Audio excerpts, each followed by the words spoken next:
I told you, Samuel, that maid is useless. She can't even set the table right. Margaret Caldwell's voice echoed through the grand dining hall of her son's mansion in Charleston, South Carolina. Her words were sharp, soaked in the kind of arrogance only decades of wealth could breed. Across the marble floor, Emma froze, holding a tray that trembled slightly in her hands. Before we continue, tell me in the comments where you're watching from. And don't forget to subscribe for more emotional stories like this one. She had only been working there for 3 weeks, yet every glance from Mrs. Caldwell felt like a silent judgment. Emma wasn't used to this kind of life, gleaming chandeliers, gold-rimmed plates, and a woman who believed kindness was a weakness. "Mother," Samuel said, lowering his voice. "Please, she's doing her job." Samuel Caldwell, the millionaire owner of a real estate empire, had always been known for his calm authority. But even he looked uneasy as his mother's disdain filled the room. Emma lowered her gaze. "I'm sorry, ma'am. I'll fix it right away." Mrs. Caldwell sighed dramatically. "You always fix things, don't you? But some people can't be fixed. Useless girls from nowhere never change." The words hit harder than Emma expected. She wanted to speak up, to say she wasn't useless, that she worked 2 jobs to care for her younger sister, that every night she prayed for strength. But she simply nodded and walked away, her heart quietly breaking behind a polite smile. After dinner, Samuel found her by the garden fountain. The soft night air smelled of jasmine and rain. "You don't have to take her words to heart," he said. "My mother..." She's set in her ways. Emma forced a smile. "It's okay, sir. I'm just here to work. Please," he said, "call me Samuel." There was something in his tone, not pity but respect. It made her chest tighten in a way she didn't understand. Inside the house, Margaret watched from the upstairs window, frowning. She had seen the way her son looked at the maid, too kind, too protective. It reminded her of another time, another mistake she swore she'd never let happen again. The next morning, a storm rolled over Charleston. Wind rattled the windows as thunder shook the sky. Emma woke early to prepare breakfast, humming softly to calm her nerves. She didn't notice the faint smoke curling from under the kitchen door. By the time she turned around, flames were licking the curtains. She gasped, grabbing a towel to beat at the fire. But it spread fast. Upstairs, Margaret coughed in her sleep. The smoke filled her lungs before she even woke. Her eyes opened to chaos, black smoke, heat, the crackle of burning wood. "Samuel!" she screamed, but no answer came. Then, through the suffocating haze, she saw a shadow burst into her room. Emma. Her hair was tangled, her face streaked with soot.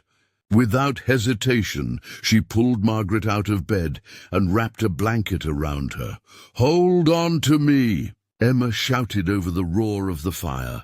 They stumbled down the hall, choking and coughing. Margaret could barely breathe, her legs weak. Emma shielded her with her own body, guiding her toward the stairs. But just as they reached the last step, a beam fell from the ceiling, trapping them. The flames surged closer, and for a moment it seemed there was no escape. And then something happened that would change everything between them. Would you like me to continue with the next part? The flames surged closer, and for a moment it seemed there was no escape. And then something happened that would change everything between them. Emma saw a small gap between the fallen beam and the wall, barely wide enough for one person. Smoke burned her throat, but she didn't hesitate. She pushed Margaret through first, ignoring the searing heat biting her arms. The older woman gasped, coughing violently, her silk nightgown blackened by soot. "Go!" Emma cried. "Get outside, now!" Margaret stumbled toward the exit, but when she turned, Emma was gone.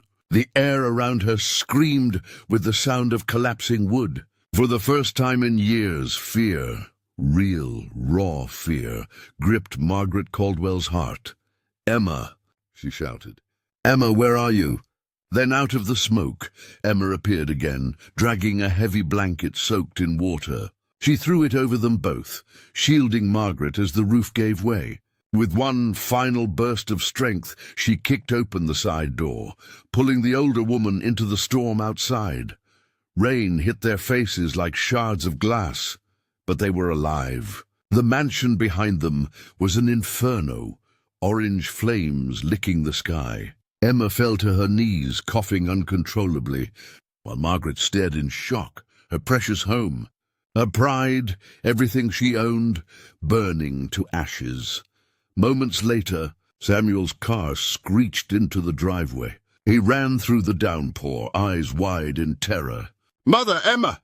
Margaret turned slowly, trembling. She saved me." Emma tried to speak, but her voice was barely a whisper. Samuel knelt beside her, holding her shoulders gently. "Emma, stay with me, please." His voice cracked. "You're safe now." Paramedics arrived minutes later. They placed oxygen masks over both women's faces. As they were loaded into the ambulance, Margaret couldn't look away from Emma's blistered hands. The same hands she had called useless hours ago were now the reason she was still alive. At the hospital, Margaret was treated for smoke inhalation, while Emma lay in another room, sleeping under sedation. Samuel sat between them, torn between gratitude and guilt. His mind replayed every cruel word his mother had ever said, every quiet tear he'd seen Emma hide. When Margaret woke, her first words weren't about the fire or the house. They were quiet, almost trembling. "How is she?" Samuel looked at her, surprised. "She'll be okay. Some burns, but the doctors say she'll recover."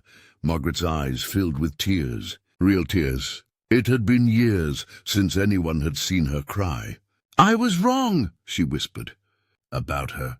"About everything." Samuel didn't speak. He simply nodded, as if acknowledging something too heavy to put into words. That evening, when Emma finally opened her eyes, the first person she saw wasn't Samuel. It was Margaret, sitting silently beside her bed. Her face was pale, stripped of its usual arrogance. "You should be resting," Emma murmured weakly. Margaret took a shaky breath. "I should be thanking you." Emma blinked, unsure she'd heard right. "I said terrible things to you," Margaret continued. "I looked at you and saw someone beneath me. But when the fire came, you didn't think twice. You risked your life for mine." Her voice broke.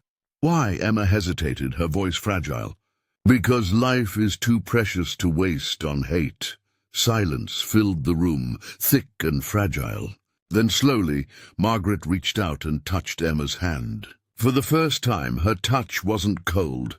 Outside, the rain had stopped, and the first light of dawn crept through the hospital window.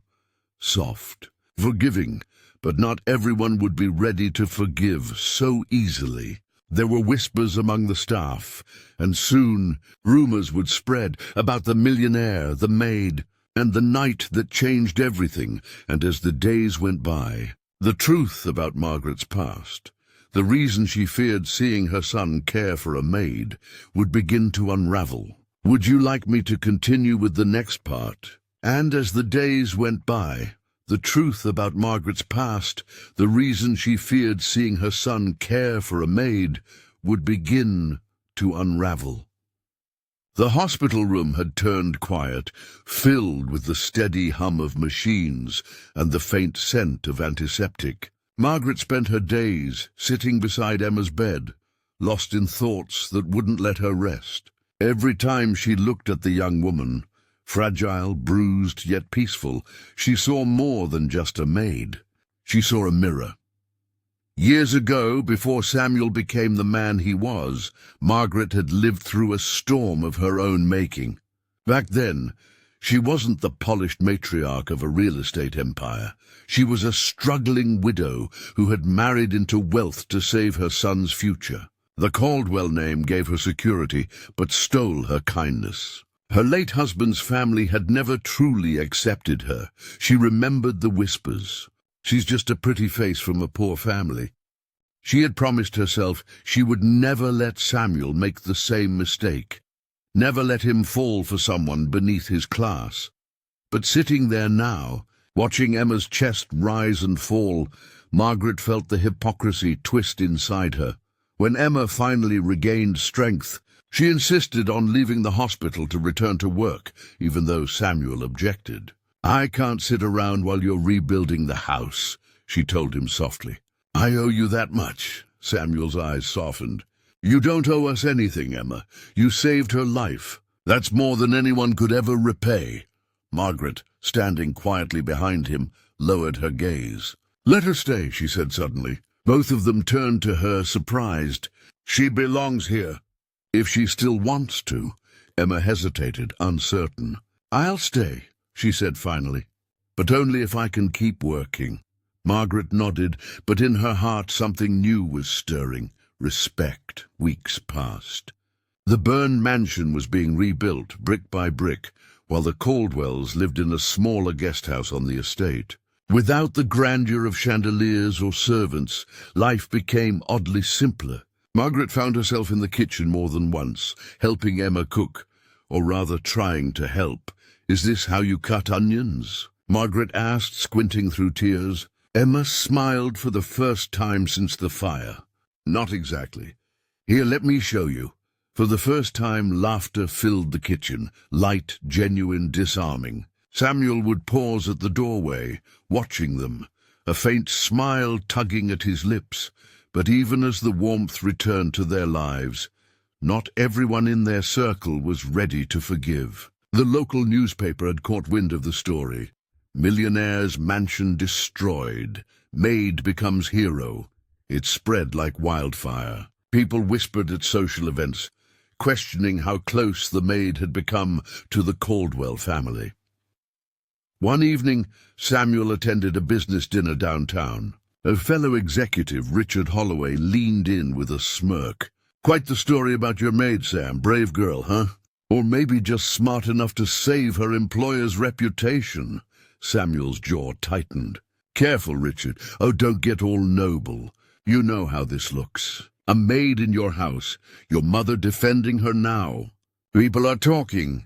Samuel stood abruptly, his voice calm but firm. "Then let them talk. She's worth more than any of their gossip." Back at home, Margaret sat alone by the fireplace, staring into the flames. They reminded her of the night that had burned away her pride. Emma approached quietly, a cup of tea in hand. "I heard what they're saying about you," Emma said softly. "About us?" Margaret looked up. "Let them say what they will. I used to care about appearances. Now I care about truth." Emma smiled faintly. "That's new," Margaret chuckled. "It is. And I owe it to you." She paused, her voice trembling. "You reminded me what grace looks like. Something I lost a long time ago." Their eyes met. Two women from different worlds, bound now by something deeper than circumstance.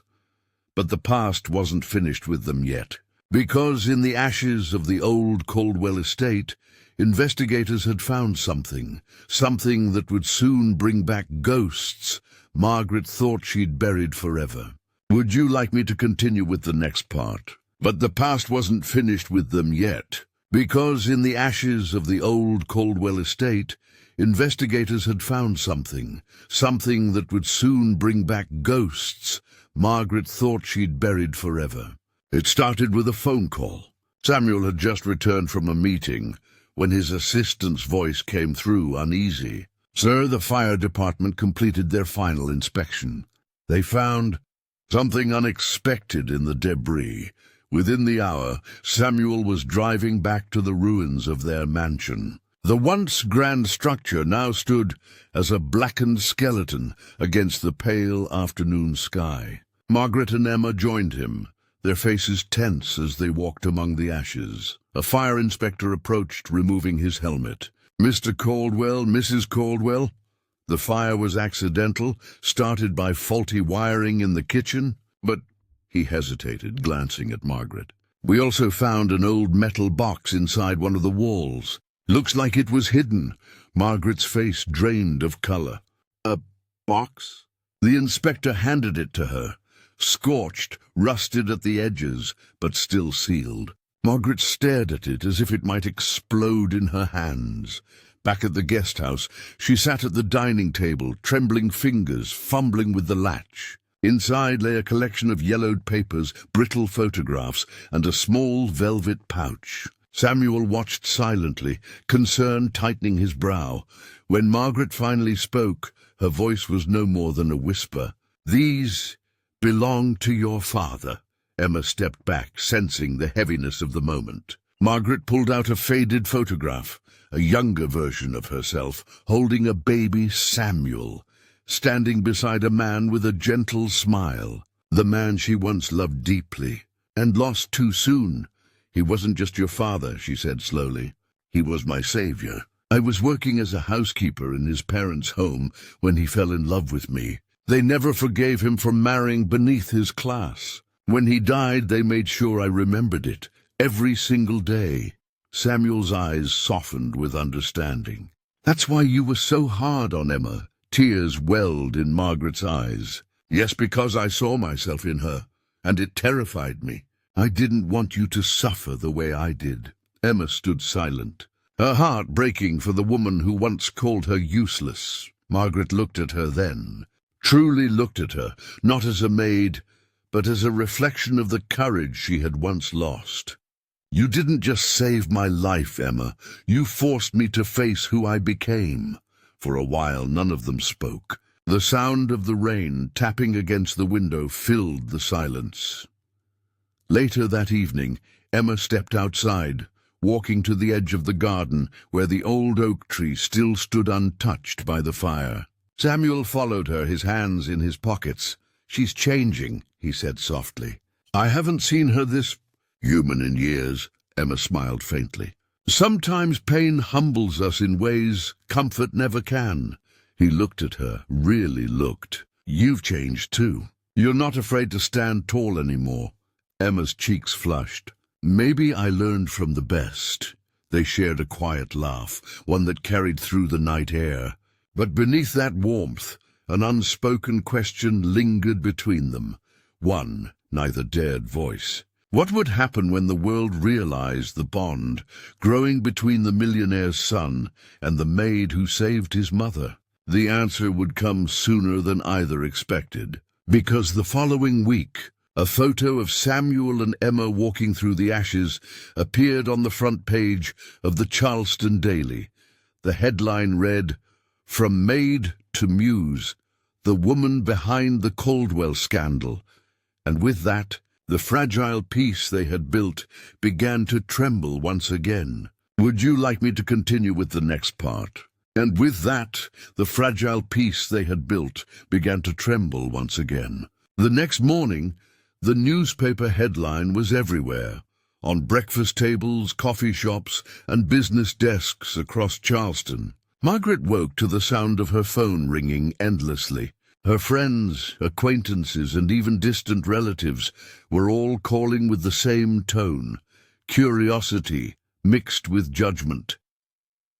She sat on the edge of her bed, the newspaper trembling in her hands. The photo showed Emma and Samuel walking side by side through the ruins, sunlight filtering through the smoke behind them. It looked intimate, poetic, almost romantic, but to Charleston's elite it was scandalous. By noon the whispers had turned into a storm. At the country club people exchanged looks. "Did you see the photo?" "He's lost his mind at a maid." Margaret must be humiliated. For the first time, Margaret didn't care what they said about her. What burned inside her now was a fierce maternal instinct, not to protect her reputation, but her son and the woman who had saved her. When Samuel entered the guest house later that day, he found his mother pacing, her jaw tight.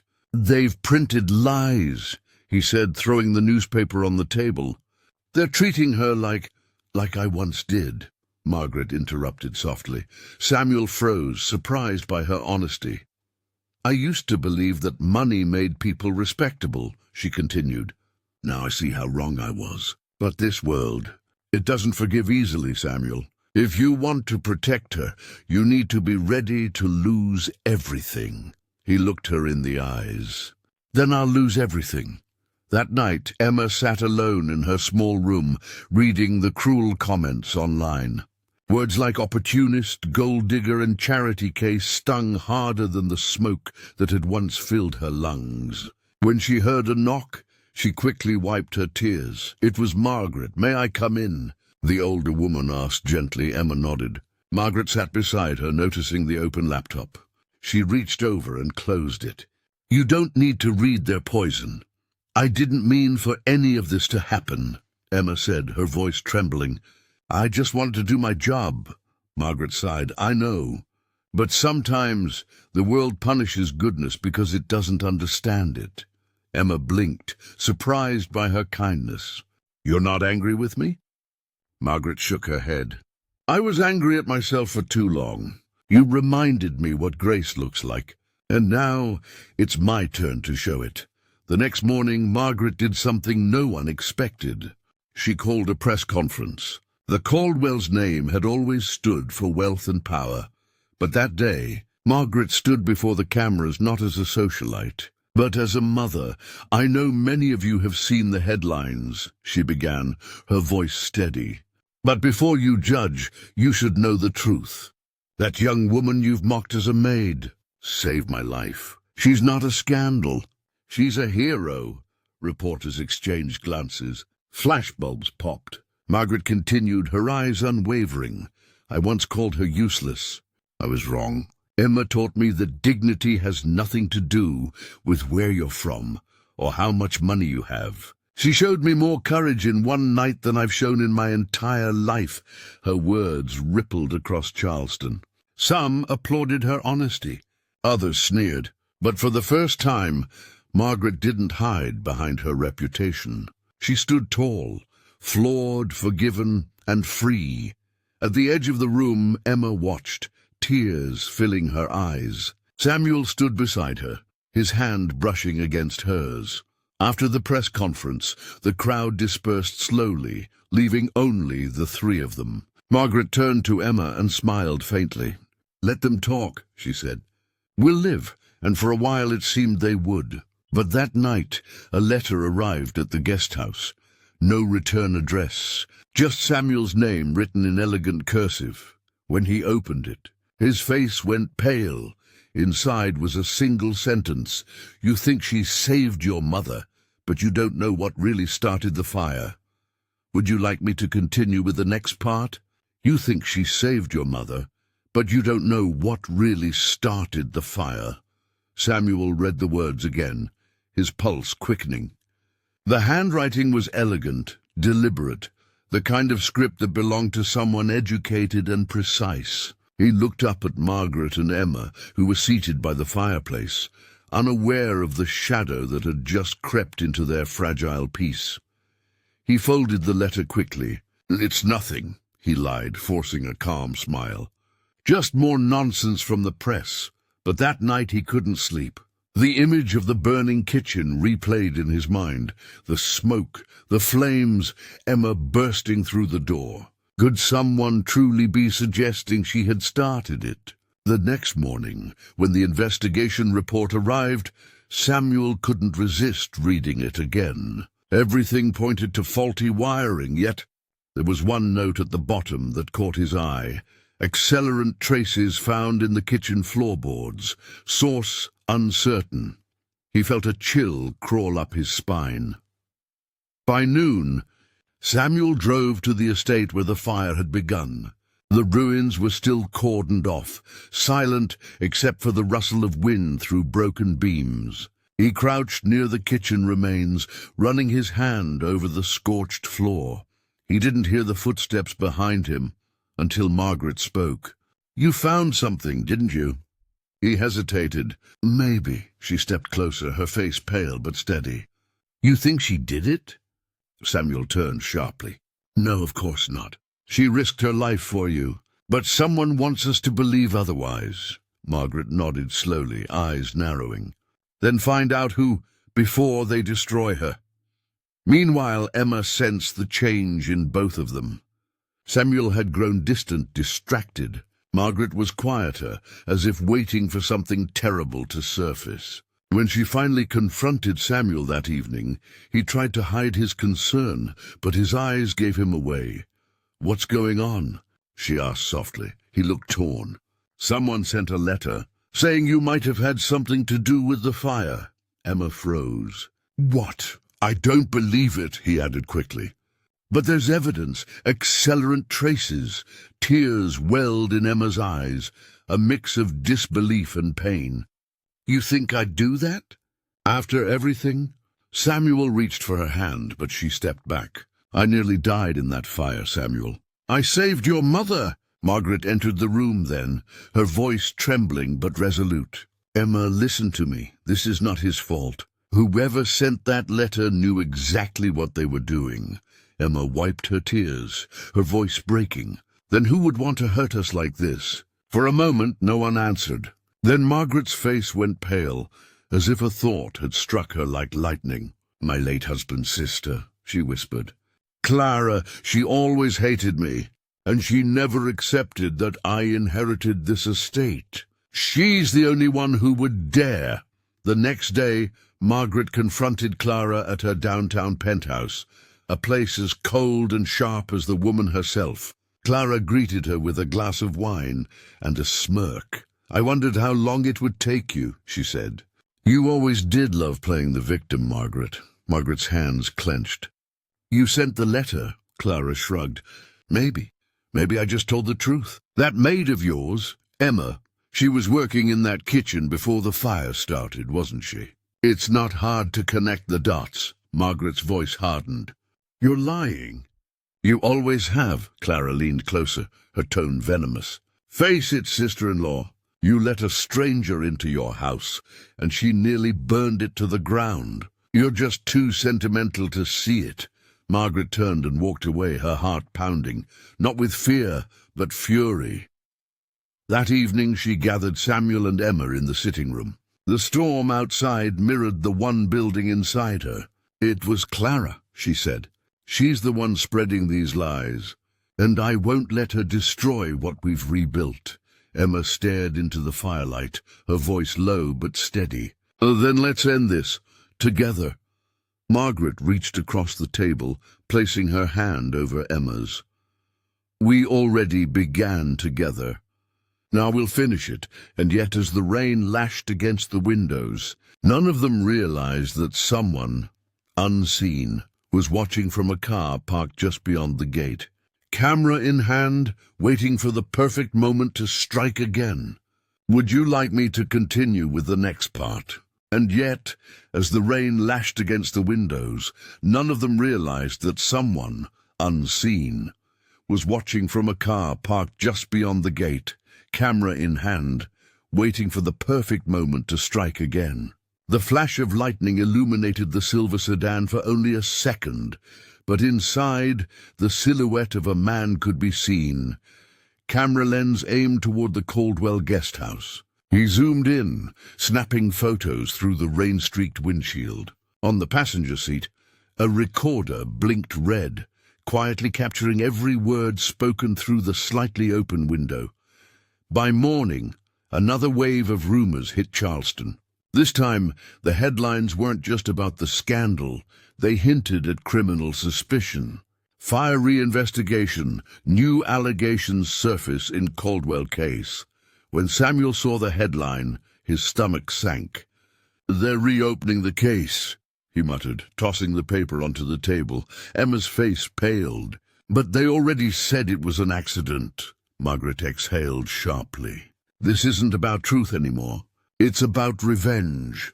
Later that day, detectives arrived to question Emma again. The polite smiles couldn't hide their skepticism. "Miss Harper," one of them said, flipping through his notepad, "you were the only person in the kitchen before the fire began. Can you explain the accelerant traces found beneath the floorboards?" Emma's voice trembled. "I don't know anything about accelerants. I was making breakfast. I didn't even know something was wrong until I saw the smoke." Samuel stepped forward.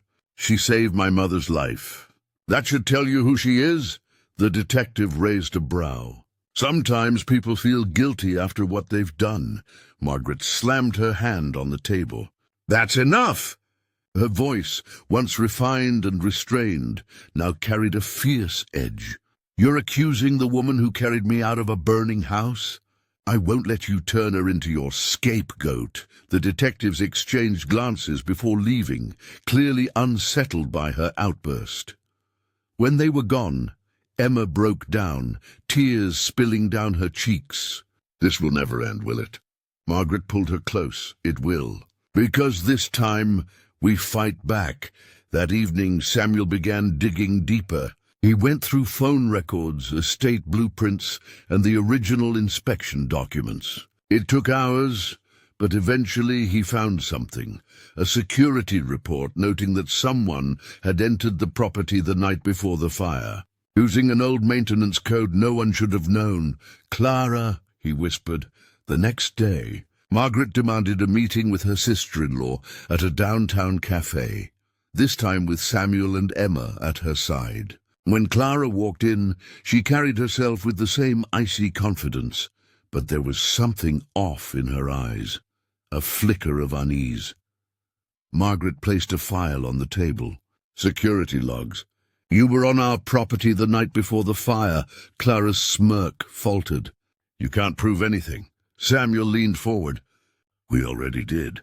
And the accelerant? The investigators found the same compound in the garage of your old estate. For the first time, Clara's mask cracked. Her voice rose, sharp and venomous. Do you think anyone will believe her over me? A maid? Emma met her gaze, steady and unwavering. They'll believe the truth. Margaret stood slowly, her expression calm but devastatingly firm. You've hated me for years, Clara, but trying to destroy my son's life, and hers, ends now. You may have money, but you've lost your soul. Clara's hand shook as she tried to grab her purse, but Samuel blocked her path. The police are already on their way. When they left the cafe, the tension lifted like fog after a storm. Emma exhaled shakily, tears of relief glistening in her eyes. It's over, she whispered. Margaret smiled faintly. Not over. Redeemed. Days later, the charges against Emma were dropped, and Clara's plot became public knowledge. The scandal turned to sympathy. People who once whispered behind Emma's back now called her the woman who saved a life and stood against lies. One afternoon, as the sun set over the rebuilt Caldwell mansion, Margaret watched Emma and Samuel walking side by side through the garden. She could see it clearly now, the bond between them, gentle but unbreakable. When Samuel turned and caught his mother watching, he smiled. You're okay with this, aren't you? Margaret nodded, tears softening her eyes. I was wrong to stand in the way of love once. I won't do it again. And as the light faded over Charleston, the house that had once burned now glowed golden in the dusk, a symbol not of wealth, but of grace reborn. Yet even in peace, a final moment remained, one that would test them all once more and reveal the true cost of forgiveness. Would you like me to continue with the next part? Yet even in peace, a final moment remained, one that would test them all once more and reveal the true cost of forgiveness. The new Caldwell mansion stood quiet under the soft glow of twilight. Fresh walls, new paint, and the faint scent of cedar replaced the charred ruins that once carried their pain. It looked perfect. Yet, for those who lived inside, perfection had taken on a different meaning. Emma had been promoted, no longer working as a maid, but as the estate's manager. She ran the staff with gentle authority, her confidence finally blooming. Samuel often found himself watching her from his office window, the way she moved with quiet grace, as if she'd always belonged there. Margaret had softened too. She still carried her elegance, her pearls, her posture, but now her laughter filled rooms that once echoed with silence. The woman who once called another useless now spent her mornings helping Emma in the kitchen, insisting she'd mastered her omelettes, though she hadn't. One morning, while they prepared breakfast, A letter arrived, not one of threats or scandal this time, but an invitation. It was from the local charity foundation, announcing their annual gala to honor citizens of Charleston who had demonstrated extraordinary courage. Margaret read it aloud, smiling. "They're inviting you, Emma." Emma blinked. "Me? You're the reason I'm alive," Margaret said simply. "The least they can do is honor you for it." At the gala that weekend, the crowd rose to its feet as Emma walked onto the stage. Dressed in a simple emerald gown, she looked radiant but humble, her eyes wide with emotion. Samuel and Margaret watched from the front row, their hearts swelling with pride, when the announcer spoke her name, Emma Harper. For bravery and selflessness beyond measure, the applause thundered through the grand hall. Emma took the microphone, her voice trembling at first, then growing steady. "I was just doing what anyone should do when faced with a choice between fear and compassion. I didn't think of titles or wealth. I just saw someone who needed help." She turned her gaze toward Margaret, who sat with tears streaming down her cheeks. "But that night didn't just save her life," Emma continued softly. "It saved mine too. Because sometimes we find our worth not in what we're paid to do, but in what we choose to do, even when no one's watching." The room fell silent, moved by her honesty. Even the city's wealthiest, who once gossiped about her, now stood in quiet admiration. After the ceremony, Margaret embraced Emma tightly. "I'm so proud of you," she whispered. "And I'm proud of who we've become." Samuel joined them, his eyes shining. "You changed everything, Emma. You healed what years of pride broke." Emma smiled gently. "We all healed together." As they left the gala, flashbulbs flashed again, but this time the headlines told a different story. From maid to hero, Emma Harper, honored by the city. No scandal, no shame, just truth. Weeks later, life settled into its quiet rhythm again. Samuel had started a new charitable branch of his company, dedicated to rebuilding homes for families who'd lost everything in fires. Emma helped lead the project, while Margaret served as its patron. On one golden afternoon, the three of them stood together in front of a new home being handed to a young widow and her son. The woman wept as she hugged Emma. Margaret watched, eyes glistening, remembering a time she herself had been that broken. As the sun dipped low over Charleston, Samuel reached for Emma's hand, intertwining his fingers with hers. Margaret saw it, and this time her smile was pure and peaceful. "I told you once that some people can't be fixed," she said quietly. "I was wrong. Love fixes everything." Emma turned to her, her eyes shining. "You didn't lose your heart, Margaret. You just forgot where you left it." They laughed softly, and for a long, still moment, the world around them seemed to breathe again, not with fire, but with light. The ashes that once defined them had become the soil where forgiveness grew. Thank you for watching. Subscribe, turn on the bell, and tell me if you like this story.